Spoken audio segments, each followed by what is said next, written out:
Hola hermanos, hermanas, amigos y amigas, bienvenidos nuevamente a otro estudio más de la Palabra de Dios, la maravillosa Palabra de Dios, la que nos permite descubrir todo lo que tenemos que saber en esta última generación antes de que venga el fin, para que nadie nos engañe. Hoy vamos a estudiar qué sucederá con toda carne a la final trompeta. Esta es la parte número 1 de 2 partes.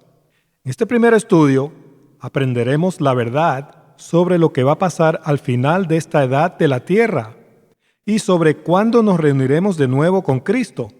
Esa verdad está revelada en la palabra de Dios y está muy lejos de lo que las tradiciones de los hombres enseñan.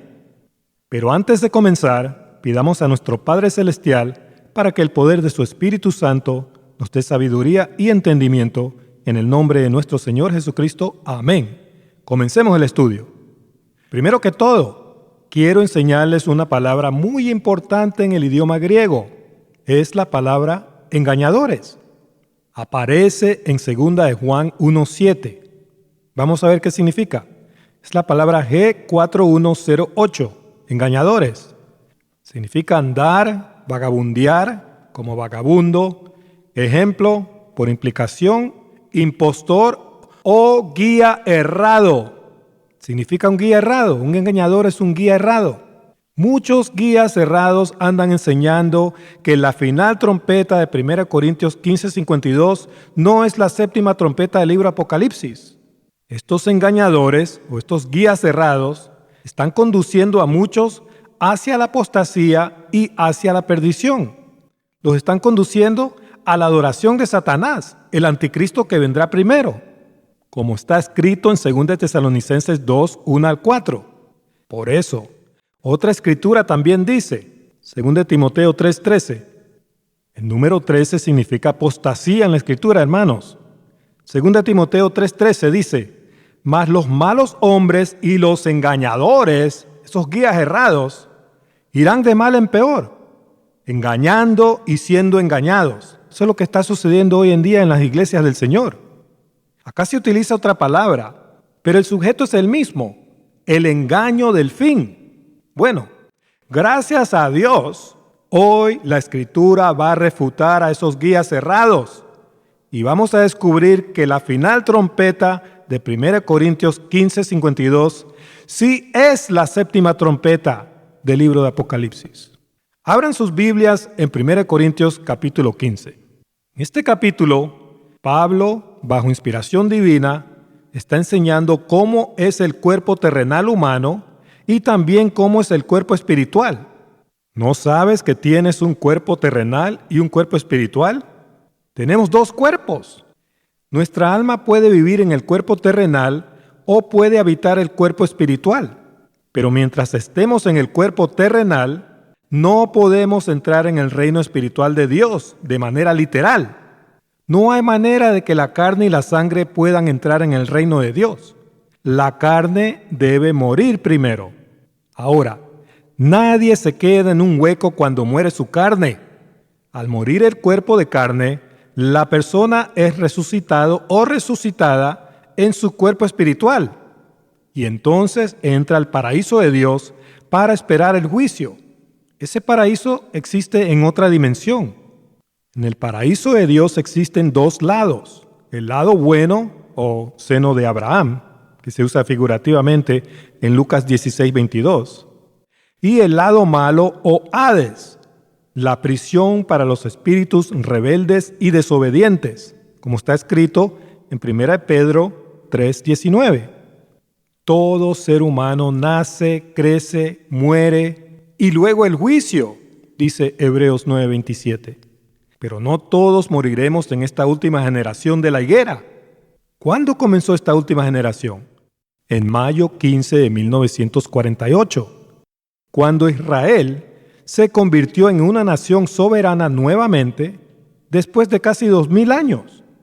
Esta última generación ya tiene 76 años, hermanos. 76 años y pico, básicamente. En 1 Corintios 15, el apóstol Pablo enseña que no todos moriremos, pero todos seremos transformados. Al decir todos, Pablo se refiere a todo ser humano que está viviendo en esta última generación. La carne y la sangre se acabarán cuando el Señor regrese a iniciar el milenio o 1000 años de su reino, como está escrito en 2 de Pedro 3, 8 al 10. Todo ser humano será transformado, mas no todo ser humano recibirá inmortalidad de su alma. Eso lo vamos a ver más adelantito. Ahora, ¿cuándo será este cambio? ¿7 años antes de la segunda venida en un rapto secreto, como enseñan esos guías errados? No. Será a la final trompeta. Estas cosas están explicadas muy claramente por el apóstol Pablo y las vamos a estudiar en este estudio. Comencemos el estudio en 1 Corintios 15, 35. Vamos a ir señalando algunos errores de traducción que ha hecho la Reina Valera 1960. 1 Corintios 15, 35 dice: pero dirá alguno, ¿cómo resucitarán los muertos? ¿Con qué cuerpo vendrán? Esa es una mala traducción. La Reina Valera 1960 tradujo mal esta cita. El griego original dice: ¿cómo resucitan los muertos? ¿Con qué cuerpo regresan a la vida? Todo está en tiempo presente. Pablo no estaba hablando de una futura resurrección de la muerte a la segunda venida. Él estaba hablando de la resurrección inmediata al morir la carne. Seguimos. Versículo 36. Necio, lo que tú siembras no se vivifica, si bien que no dice no se vivificará, sino muere antes. La palabra vivifica significa restaurar a la vida. Por medio de Cristo, las almas de todos, pecadores y santos, son vivificadas al morir su carne. Pero eso no quiere decir que todos tendrán inmortalidad del alma al resucitar en sus cuerpos incorruptibles. Las almas de los pecadores incrédulos serán destruidas en el juicio final. Eso lo veremos más adelante también. Entonces, para que el ser humano pueda resucitar en el cuerpo espiritual, o sea, para que pueda ser vivificado, su carne tiene que morir primero. Aquí Pablo va a usar la agricultura como una analogía de la resurrección inmediata de la muerte física. Pongamos mucha atención. Versículo 37. Y lo que siembras no es el cuerpo que ha de salir, sino el grano desnudo, ya sea de trigo o de otro grano. Antes de que brote una hermosa planta llena de vida, el grano que se siembra debe morir primero. Asimismo, antes de que brotemos en nuestro cuerpo espiritual, nuestro cuerpo de carne debe morir primero. El cuerpo que se siembra en la tumba no es el cuerpo que ha de salir. La carne no resucita ni resucitará jamás. La carne regresa al polvo, como está escrito en Eclesiastes 12:7. El espíritu o el ser espiritual regresa a Dios en su cuerpo espiritual. Eso lo vamos a ir viendo. Las tradiciones de los hombres enseñan en contra de esta verdad escritural, al enseñar que en el rapto las almas se reunirán con sus cuerpos que saldrán de sus tumbas. Desechen ese cuento de hadas. Es un error, es una mentira. La carne no resucitará jamás, regresa al polvo. Eclesiastes 12:7. Seguimos. Versículo 38. Pero Dios le da el cuerpo como Él quiso, y a cada semilla su propio cuerpo. Aquí Pablo emplea la palabra semilla para referirse al alma que habita el cuerpo de carne y sangre. Ese cuerpo que tiene tu alma fue dado para agradar a Dios con él. Ese es el único propósito por el que tu alma existe en tu cuerpo físico. Pero tienes otro cuerpo, el cuerpo espiritual. Aunque tu cuerpo de carne haya sido herido o le falte una extremidad, tu cuerpo espiritual que está dentro de ti sigue intacto. En toda la naturaleza, todas las semillas tienen sus embriones en su interior para que puedan continuar con vida después de que mueran. Asimismo, el alma no deja de existir cuando muere el cuerpo de carne. Mateo 10:28. Cuando muere el cuerpo, el alma es inmediatamente vivificada por el Señor y entra en el reino espiritual invisible de Dios, donde irá al lado bueno, si es que ha estado con el Señor Jesucristo y ha recibido al Señor Jesucristo, o al lado malo, si es que en esta vida rechazó al Mesías o fue malo. Recuerden, en el paraíso de Dios hay dos lados. Seguimos. 1 Corintios 15:39 dice: no toda carne es la misma carne, sino que una carne es la de los hombres, otra carne la de las bestias, otra la de los peces y otra la de las aves. Pablo está hablando del cuerpo de carne, no del alma. Los animales, los peces y las aves tienen cuerpos diferentes. No se parecen ni actúan de la misma manera, pero cada uno tiene su propia belleza a su manera. Seguimos, versículo 40. Y hay cuerpos celestiales y cuerpos terrenales, pero uno es la gloria de los celestiales y otra la de los terrenales.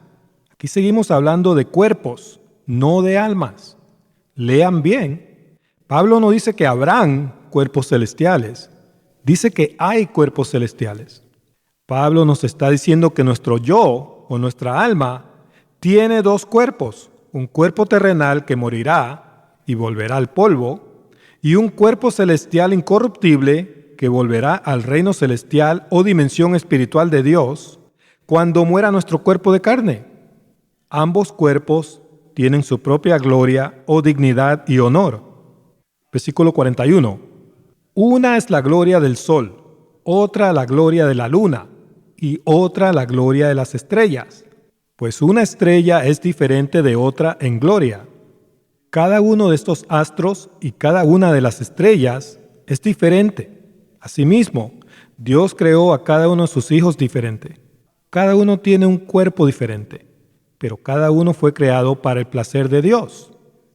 Apocalipsis 4:11, en la Biblia King James, leemos: Señor, digno eres de recibir la gloria y la honra y el poder, porque tú creaste todas las cosas y para tu placer son y fueron creadas. Tenemos que complacer a Dios. ¿Cuándo fue la última vez que complaciste a Dios? ¿Has estudiado su palabra? Uy, hermano, es que no tengo tiempo. ¿Cómo? ¿No tienes tiempo para Dios?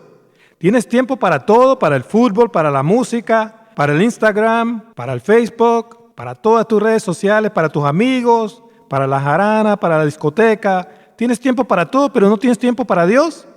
¿Y así tú quieres que Dios te bendiga? Seguimos. Pongamos mucha atención. Ahora Pablo va a explicar la resurrección inmediata de la muerte.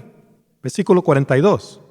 Así también es. Pongan atención, ahí no dice será, dice es la resurrección de los muertos. Se siembra en corrupción, resucitarán en corrupción. ¿Sí ve que está mal traducida esa cita? Acá también tradujo mal la Reina Valera 60. Es una mala traducción que da a entender al lector que la resurrección de la muerte física será en un futuro, a la segunda venida del Señor. Y eso no es lo que Pablo está enseñando aquí. Por eso muchos que están confundidos enseñan que al morir el cuerpo, el alma deja de existir y dormirá en el sepulcro hasta la segunda venida. Eso no es correcto. Desechen esa falsa enseñanza del alma durmiente. Es un error. La Biblia Nácar Colunga tiene la traducción correcta y dice: pues así en la resurrección de los muertos se siembra en corrupción y se resucita, presente, en incorrupción. Aquí Pablo sigue explicando que tenemos dos cuerpos: el cuerpo corruptible de carne que muere y el cuerpo incorruptible de espíritu que resucita cuando muere nuestra carne. Les voy a explicar algo un poco profundo, pero el Espíritu me está guiando a que yo lo explique.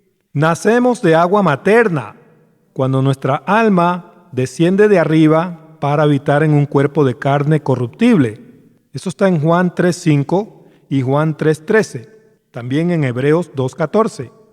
Y luego nacemos de nuevo o de arriba en nuestro cuerpo espiritual incorruptible, cuando somos vivificados por el Espíritu, al morir la carne. Eso está en Juan 3:7 y en 1 Corintios 15:22. Si no entiendes sobre los dos nacimientos y las dos muertes, porque hay dos muertes, la muerte primera del cuerpo y la muerte segunda del alma, guárdalo por ahora y pide entendimiento a Dios. Él te dará ese entendimiento. Seguimos. versículo 43. Acá también hay otra mala traducción. Lean lo que dice la Reina Valera 60. Se siembra en deshonra, resucitará, dice ahí. Resucitará en gloria. Se siembra en debilidad, resucitará en poder. Otra vez tenemos una mala traducción de la Reina Valera 1960. Traduzcan resucita en vez de resucitará. Nacemos en un cuerpo corruptible lleno de debilidad, pero cuando muera este cuerpo, resucitaremos en nuestro cuerpo espiritual lleno de gloria y poder. Regresaremos a Dios en un cuerpo semejante al cuerpo del Señor. Filipenses 3:21 dice, el cual transformará el cuerpo de la humillación nuestra para que sea semejante al cuerpo de la gloria suya, por el poder con el cual puede también sujetar a sí mismo todas las cosas, con el poder de su Espíritu Santo. Esta transformación solo sucederá cuando muera nuestro cuerpo o cuando suene la final trompeta, si hemos quedado vivos hasta la segunda venida del Señor, como está escrito en 1 Tesalonicenses 4:15. Esa final trompeta no será Una final trompeta en una serie de trompetas. como enseñan esos guías errados. Será la séptima y última trompeta de Apocalipsis, como revela la palabra de Dios y como vamos a descubrir más adelante. No habrán dos fases de la venida del Señor y de la resurrección. Todo ser humano será resucitado en el día postrero, como dice Juan 6:44. No 7 años antes, en un rato secreto, como muchos guías cerrados andan enseñando erróneamente. Bueno, eso lo vamos a estudiar con más detalle más adelante. Seguimos. Versículo 44. Aquí Pablo nos va a hablar de los dos cuerpos nuevamente. Dice, se siembra cuerpo animal, resucitará, dice ahí, cuerpo espiritual. Hay cuerpo animal y hay cuerpo espiritual. Otra mala traducción. Aquí vuelvan a traducir resucita en vez de resucitará. ¿Ok? Lean bien. Pablo no dice que habrá un cuerpo espiritual para nuestra semilla o alma. Dice que hay dos cuerpos dentro de nuestra alma o semilla que un día debe brotar en un ser espiritual incorruptible e inmortal. Pero si creemos y aceptamos al Mesías Salvador. Esa es la condición. Juan 3:16. Seguimos. Versículo 45. Así también está escrito, fue hecho el primer hombre Adán, alma viviente, el postrer Adán, espíritu vivificante. Mucho cuidado al leer esta cita. Tenemos que leerla con entendimiento. Muchos interpretan que Adán fue el primer hombre creado al leer esta cita. Pero Pablo no está hablando del primer hombre creado, sino del primer Adán y del último o postrer Adán, Jesucristo. Jesucristo no fue el último hombre creado. Asimismo, Adán tampoco fue el primer hombre creado. Las razas del mundo fueron creadas antes de Adán, en el sexto día. Génesis 1:27. Adán fue un hombre blanco, rubio. Eso es lo que la palabra Adán también significa, con la cara roja, ¿ok? Adán fue formado después del séptimo día, es decir, en el octavo día, en Génesis 2:7. Les recomiendo el estudio. Génesis 2 no es una recapitulación de Génesis 1, está en el canal. Seguimos. Cuando Dios creó al primer Adán del polvo de la tierra, le creó un cuerpo de carne y le sopló el aliento o el espíritu de vida en sus narices, y Adán se convirtió en un alma viviente junto a su cuerpo. Eso está en Génesis 2:7. ¿Qué quiere decir alma viviente? Quiere decir que Adán iba a vivir eternamente si no desobedecía a Dios. Pero todos sabemos lo que pasó en el Edén. Por la desobediencia a la palabra de Dios, entró el pecado y la muerte a este mundo corruptible. Solo viviremos eternamente si obedecemos la palabra de Dios y si aceptamos la salvación del Mesías Salvador, el postrer Adán, que es espíritu vivificante. El Señor Jesucristo, que es el último Adán, descendió del linaje del primer Adán. El espíritu vivificador o dador de vida entra en el alma del hombre solo a través del Señor Jesucristo, el último Adán. Seguimos. Versículo 46. Mas lo espiritual no es primero, sino lo animal, luego lo espiritual. ¿Por qué Dios requiere que antes de que uno pueda tener vida eterna espiritual, debe primero peregrinar en un cuerpo de carne? ¿Por qué tenemos que nacer primero en la carne antes de poder nacer del espíritu? Porque antes de entrar en el reino de Dios en nuestro cuerpo espiritual, primero tenemos que nacer en un cuerpo de carne y sangre para ser probados. Esta segunda edad de la tierra es la edad de la prueba. El mismo Verbo de Dios fue hecho carne y vino a este segundo mundo para salvar a todo aquel que en él crea y para destruir a la muerte, es decir, al diablo. Juan 1:14, Juan 3:16 y Hebreos 2:14. Seguimos, versículo 47. El primer hombre es de la tierra, refiriéndose al primer Adán, no al primer hombre creado. El primer hombre es de la tierra, terrenal. El segundo hombre, que es el Señor, es del cielo. El primer Adán, que fue un alma viviente, es terrenal. Fue creado y pudo pecar.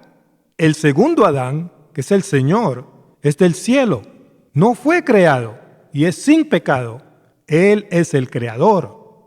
Juan 1:3. Seguimos, versículo 48.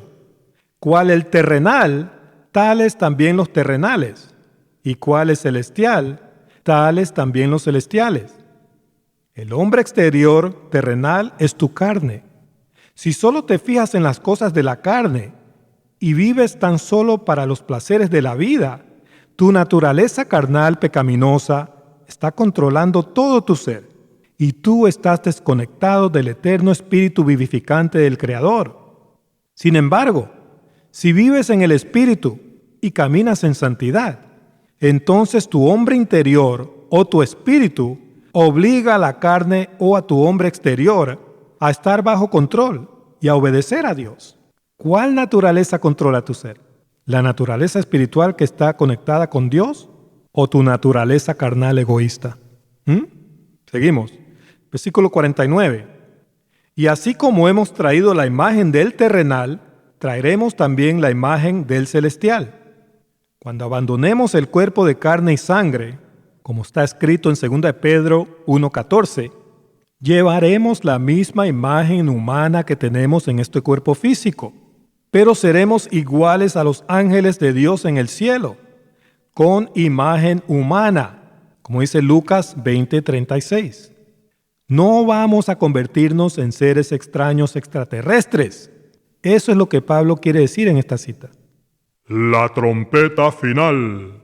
En el siguiente versículo, Pablo nos declara un misterio. Esta última generación final, también conocida como la generación de la higuera, no morirá, sino que será cambiada o transformada. El Señor mismo lo enseñó en Mateo 24:34.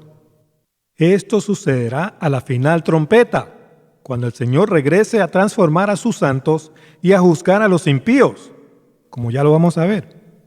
Su segunda venida dará inicio al día del Señor, que es el milenio o 1000 años de su reino aquí en la tierra, como dice 2 de Pedro 3:10. Habrá mucha salvación en el milenio. Todos aquellos que están siendo confundidos y siguiendo religiones y doctrinas falsas aprenderán la verdad cuando escuchen el Evangelio eterno, cuando ya estén en sus cuerpos espirituales. Eso está en Apocalipsis 14:6. Bueno, más sobre esto más adelante. Seguimos. Versículo 50. Pero esto digo, hermanos, que la carne y la sangre no puede heredar el reino de Dios, ni la corrupción hereda la incorrupción. Heredar significa recibir una herencia. ¿Cuál será nuestra herencia? La vida eterna en el reino de Dios. ¿Y cuál será la herencia de los impíos y los incrédulos? La muerte eterna, después del milenio y del juicio final. Recordemos los versículos anteriores. Tenemos dos cuerpos, uno terrenal y corruptible, y uno espiritual e incorruptible. Cuando el cuerpo terrenal muere, regresa al polvo y el alma o el ser regresa a Dios en su cuerpo espiritual. Porque la carne y la sangre no puede ver a Dios ni entrar en su reino espiritual. Entonces, al final toque de trompeta en toda la Escritura, vendrá el Señor a transformar a toda carne. ¿Cuál será el final toque de trompeta en toda la Escritura? La séptima trompeta del libro de Apocalipsis. No hay más toques de trompeta en la Escritura después de la séptima trompeta de Apocalipsis. Es la final. Pero, ¿cómo pudo Pablo saber que la séptima trompeta es la final trompeta? Si Apocalipsis fue escrito unos 40 años después de esta primera carta a los Corintios. Simple. Por revelación del Espíritu de Dios. Pablo fue llevado en espíritu al tercer cielo o paraíso y aprendió el misterio de Dios, el cual será consumado a la séptima y final trompeta, como está escrito en Apocalipsis 10:7. Vamos a leerlo. Apocalipsis 10:7 dice: sino que en los días de la voz del séptimo ángel, cuando él comience a tocar la trompeta, el misterio de Dios se consumará, como él lo anunció a sus siervos los profetas. Esto ya se ha anunciado a todos los siervos, incluso a Pablo. Por eso en el siguiente versículo, Pablo nos comparte ese misterio. Seguimos. 1 Corintios 15:51. He aquí os digo un misterio. No todos dormiremos, que quiere decir no todos moriremos, pero todos seremos transformados. ¿Cuáles todos? Todos los que vivimos en esta última generación. El bueno, el malo, el bonito, el feo, el gordo, el flaco.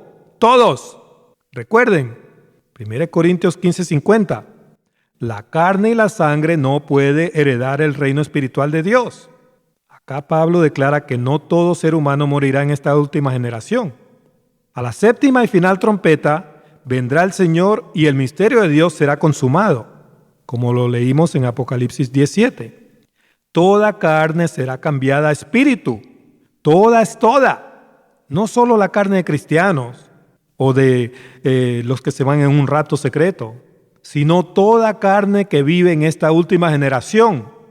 Por eso los falsos maestros del rapto secreto erran al enseñar que la final trompeta de 1 Corintios 15 no es la misma séptima trompeta del libro de Apocalipsis. Están errados, son guías errados. ¿Saben por qué? Porque la carne y la sangre no existirá después de la final trompeta. ¿Cuánto tiempo tomará la transformación de toda carne? Sigamos leyendo. 1 Corintios 15:52. En un momento, en un abrir y cerrar de ojos. ¿Cuándo? A la final trompeta, que es el último toque de trompeta en toda la Escritura. Porque se tocará la trompeta y los muertos serán resucitados incorruptibles y nosotros seremos transformados. La transformación de toda carne será instantánea, en un abrir y cerrar de ojos, a la séptima y final trompeta. Allí se consumará el misterio de Dios. Allí habrá un cambio de dimensión y toda carne verá a Dios y doblará rodilla ante Dios, como dice Filipenses 2:10 y Apocalipsis 10:7. Mucho cuidado. Muchos falsos maestros o guías cerrados de ese infernal rapto secreto andan enseñando que solo ellos serán transformados y llevados al cielo en una gran desaparición secreta cuando suene esta final trompeta. No se dejen engañar de ellos. A la trompeta final habrá un cambio instantáneo de dimensión. Todo ser humano será transformado, no solo algunos supuestos super ungidos escogidos. Analicemos esta cita muy cuidadosamente. Pablo dice que los muertos serán resucitados incorruptibles y que nosotros seremos transformados. ¿Qué quiso decir Pablo? ¿Que los cuerpos de los muertos en Cristo saldrán de sus tumbas y se reunirán con sus almas secretamente en un rapto secreto como enseñan muchos? No. Estos muertos no son los muertos en Cristo, de 1 Tesalonicenses 4:16. Estos muertos son todos los que morirán en la carne cuando Dios regrese y derrame su ira sobre ellos, al encontrarlos adorando al anticristo, al diablo mismo. Será una muerte horrorosa. Está descrita en Zacarías 14:12 y también está escrito en Apocalipsis 6:16 al 17, que van a querer que las montañas les caigan encima por la vergüenza que sentirán al darse cuenta que después de 30, 40 años de ser cristianos, se dejaron engañar en la última hora por el diablo, por la serpiente antigua que también sedujo a Eva en el Edén. Ellos serán muertos y resucitados instantáneamente en sus cuerpos espirituales incorruptibles para poder entrar en el reino de Dios y para poder esperar el juicio final y la destrucción de sus almas en el lago de fuego después del milenio o 1000 años. Pero sus almas no recibirán inmortalidad. 1 Corintios 15:53 y Apocalipsis 20:6 y 15. En cambio nosotros, los santos, que hayamos vencido a la bestia y a su imagen, seremos transformados. Eso quiere decir que no moriremos por la ira de Dios. Dios no tiene ira con su iglesia fiel. Nosotros vamos a permanecer vírgenes hasta que venga el verdadero esposo. No nos vamos a dejar seducir ni vamos a cometer adulterio espiritual con un falso esposo que vendrá primero, con el diablo. 2 Corintios 11, 1 al 4. Nosotros seremos transformados en vida. Estaremos en nuestros cuerpos espirituales incorruptibles de aire o espíritu y seremos reunidos en nubes o en multitudes con el Señor. Eso está en 1 Tesalonicenses 4:17. Al igual que los santos que ya han muerto en Cristo, participaremos de la primera resurrección, como dice 1 Tesalonicenses 4:16 y Apocalipsis 20:4 al 6. Nuestros cuerpos serán transformados. ¿Y qué sucederá con nuestras almas? Sigamos leyendo. Versículo 53. Porque es necesario que esto corruptible se vista de incorrupción y esto mortal se vista de inmortalidad. Acá Pablo habla de dos cosas distintas. Esto corruptible se refiere a nuestro cuerpo terrenal corruptible y esto mortal se refiere a nuestra alma o nuestro yo, que de hecho todavía no ha recibido inmortalidad porque todavía no ha sido juzgada. ¿Cuándo recibirá inmortalidad? En la primera resurrección, después de alcanzar la victoria sobre la bestia, como está escrito en Apocalipsis 20:4 al 6. Nuestros cuerpos corruptibles serán transformados y nuestras almas mortales serán vestidas de inmortalidad cuando el Señor regrese a la séptima trompeta. La segunda muerte, que es la muerte del alma, ya no tendrá potestad sobre nosotros. Apocalipsis 20:4 al 6.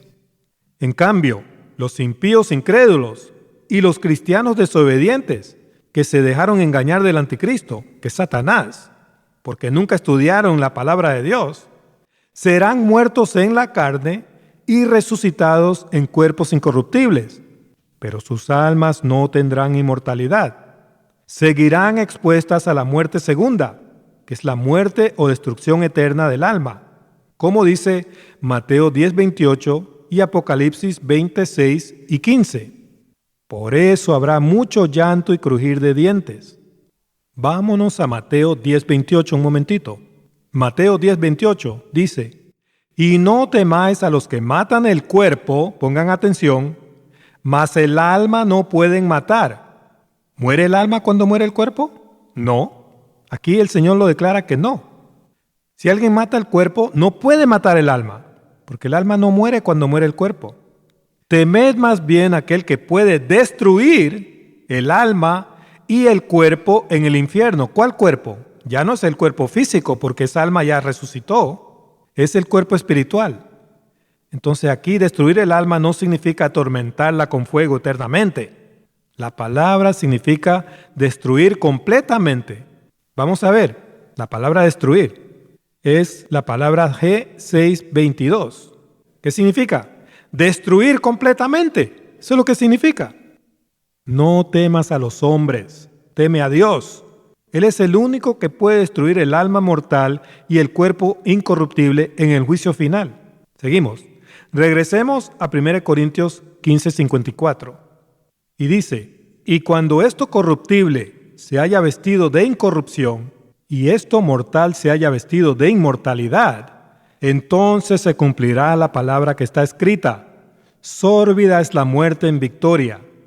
Cuando nuestros cuerpos de carne sean transformados y nuestras almas sean revestidas de inmortalidad en la primera resurrección, a la segunda venida, y cuando después del milenio y del juicio final aquellos que venzan a Satanás participen de la segunda resurrección y también reciban inmortalidad, entonces la muerte será absorbida en victoria.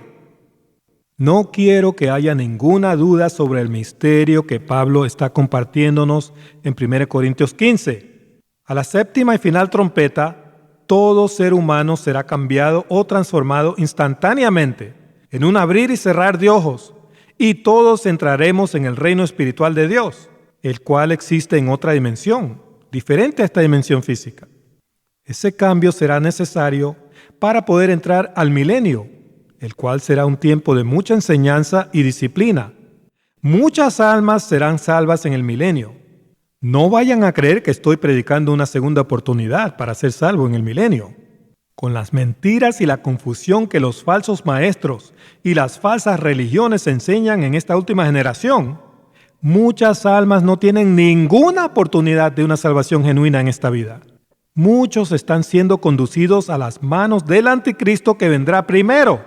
Muchos están siendo engañados por las tradiciones de los hombres y la religión organizada, la cual está controlada por los élites que controlan al mundo. La religión organizada es uno de los 4 poderes escondidos. Eso está en Zacarías 1, 18 al 19. Apréndanlo. Hay 4 cuernos o poderes escondidos. Por eso habrá el milenio o séptimo día de reposo para aquellas almas. Dios es justo y no va a destruir a ninguna alma que no haya aprendido toda la verdad primero. Ese cambio también será necesario para que las almas de los impíos puedan entrar en la dimensión espiritual para esperar el juicio final, el cual tendrá lugar después del milenio o 1000 años. No habrá un tormento eterno como enseñan esas tradiciones de los hombres. Las almas de los impíos serán destruidas, completamente destruidas, como lo leímos en Mateo 10:28. Los malos dejarán de existir, como está escrito en Salmos 37, 9 al 10. Allá también está escrito que nosotros veremos la destrucción de los impíos, incluso la de Satanás.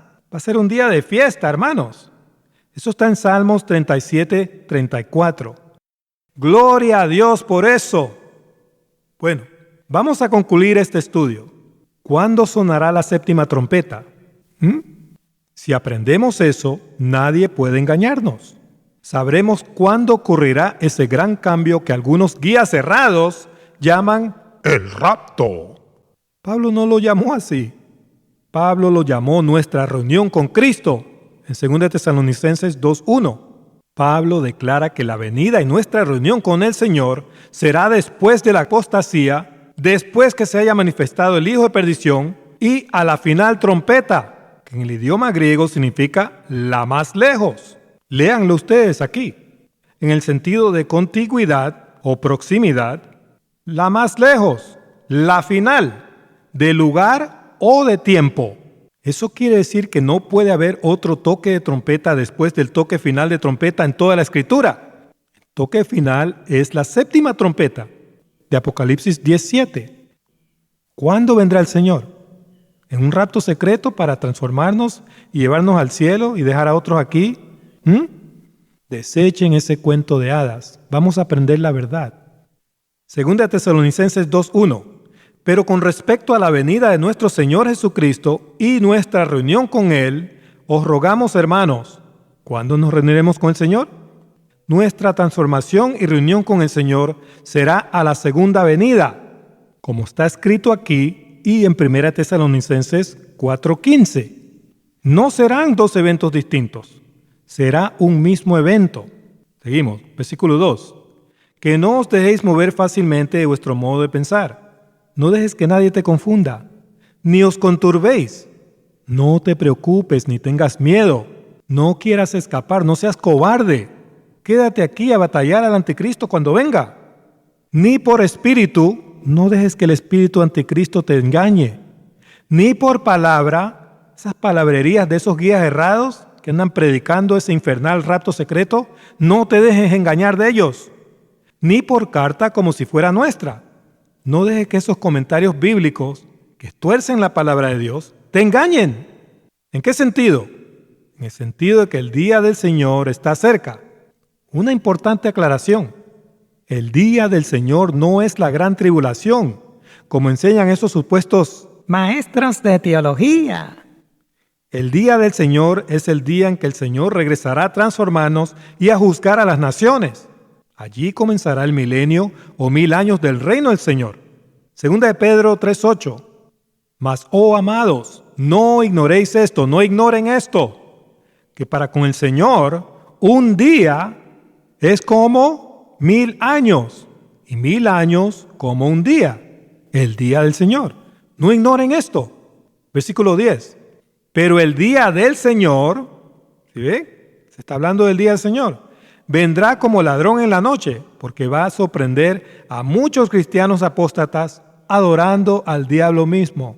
Él es el anticristo, en los cuales los cielos pasarán con gran estruendo. Esta edad se va a terminar, va a haber un cambio, y los elementos ardiendo serán deshechos. Aquí los elementos se refiere a los rudimentos, todo lo malo será destruido, ¿okay? Y la tierra y las obras que hay en ella serán quemadas. Esto simplemente significa que van a ser purificadas, pasadas por el juicio de Dios.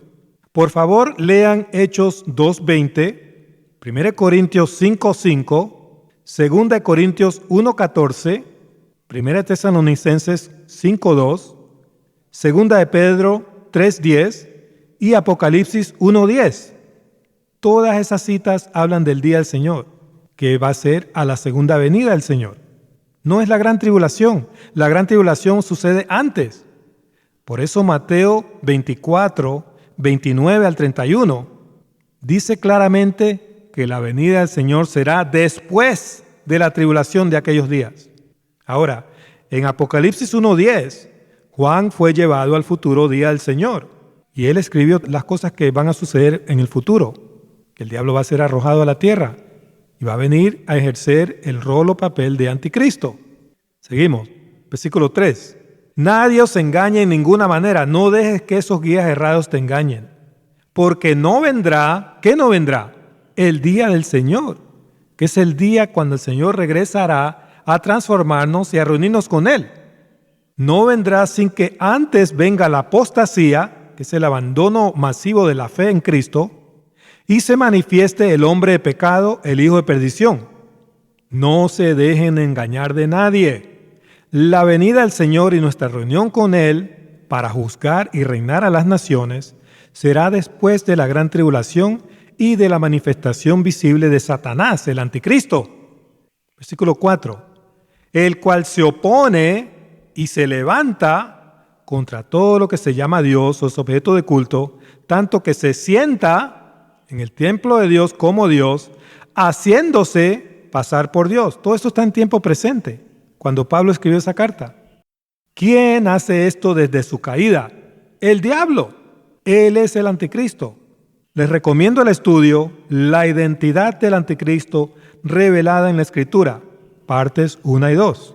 Bueno, esto concluye la primera parte de este importantísimo estudio. En la segunda parte aprenderemos cuándo sonará la séptima y final trompeta y los eventos proféticos que tienen que suceder antes de que el Señor regrese a transformar a toda carne. Así que no se lo pierdan. Los espero. Que Dios los bendiga a todos. Hasta pronto.